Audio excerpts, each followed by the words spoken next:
As a student of life, I believe intelligence manifests itself not through expression or formality, but through observation and genuine curiosity. Observing nature is always an awe-inspiring spiritual experience for me. I could sit and watch waves crash for hours.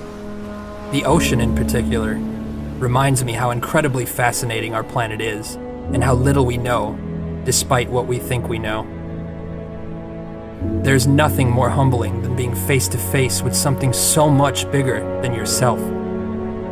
But I often wonder why nature inspires us, why we're in awe of certain scenery, and why we find these landscapes, oceans, and stars so breathtaking.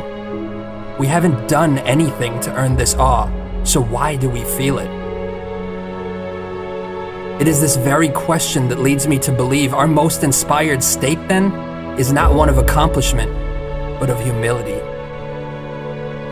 I think we naturally fall in love with places that prove how small we are, places that humble us with reminders that we have so much more to learn, so much more to grow, that we are part of something bigger than ourselves. Our significance lies in such potential, in that quiet recognition of the stardust in our bones and the oceans in our minds, knowing that a new sunrise paints our skies every day of our lives.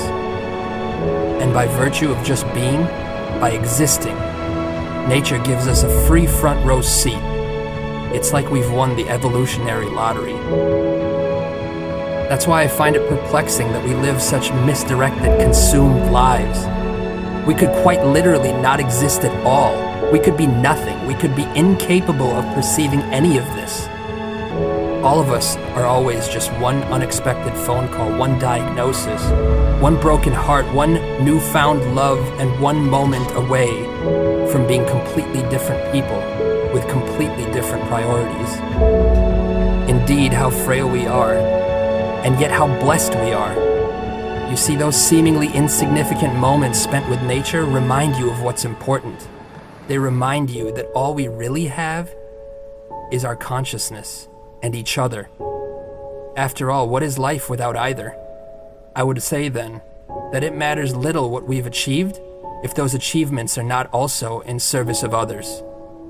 The sense of purpose we feel when we give far outweighs what is derived from any achievement.